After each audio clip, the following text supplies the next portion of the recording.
एकदम से इन्होंने वक्त बदल दिए, जज्बात बदल दिए। सुप्रीम अरविंद केजरीवाल को 1 जून तक के लिए अंतरिम जमानत मिल गई है और इसी पर ध्रुव राठी ने कहा है कि the tide has turned, a storm is coming. मतलब ज्वार बदल गया है, आंधी आ रही है, तूफान आ रहा है। इसका मतलब आप समझ सकते हैं कि ध्रुव राठी जो लगातार देश में क्या कुछ हुआ पिछले 10 सालों में, ये साफ साफ एक एक करके बताने का प्रयास कर रहे थे और अलग अलग वीडियो बना करके आम जनों तक पहुंचाने का प्रयास कर रहे थे। उसी बीच इंडिया गठबंधन के लिए खुशी की खबर आई है कि इंडिया गठबंधन के साथी अरविंद केजरीवाल को सुप्रीम कोर्ट ने अंतरिम जमानत दे दी है। अब बताइए, जब भारतीय जनता पार्टी को ऐसा लग रहा था कि हम हेमंत सोरेन, अरविंद केजरीवाल और इंडिया गठबंधन के बड़े बड़े नेताओं को जेल में डाल करके रखेंगे और 2024 का चुनाव हम आसानी से जीत जाएंगे, ऐसे में उनको बहुत बड़ा झटका लगा है।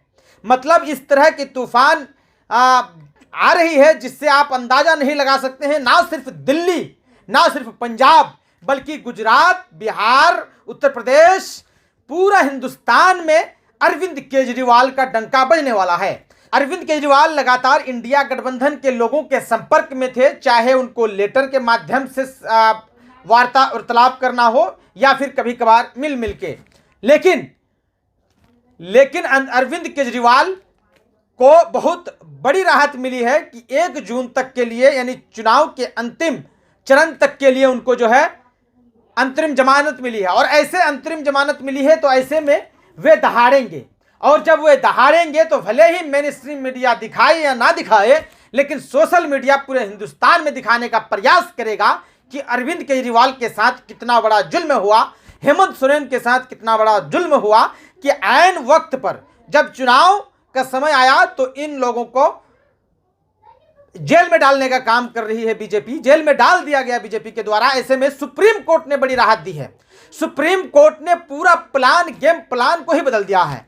जो प्लान भारतीय जनता पार्टी ने बनाई थी, जो प्लान भारतीय जनता पार्टी इसलिए बनाई कि उनको 400 का आंकड़ा पार करना था, ऐसे में 200 का आंकड़ा पार करना भी मुसीबत बनती जा रही है बीजेपी के लिए। बीजेपी अब घबराई हुई है कि क्या हम बहुमत के आंकड़े को भी पार कर पाएंगे। जब 3 चरण का चुनाव हुआ, ऐसे में पूरी तरह से भारतीय जनता पार्टी को ये अंदेशा हो गया था कि हम बहुमत के आंकड़े को शायद छू पाएं या भी नहीं।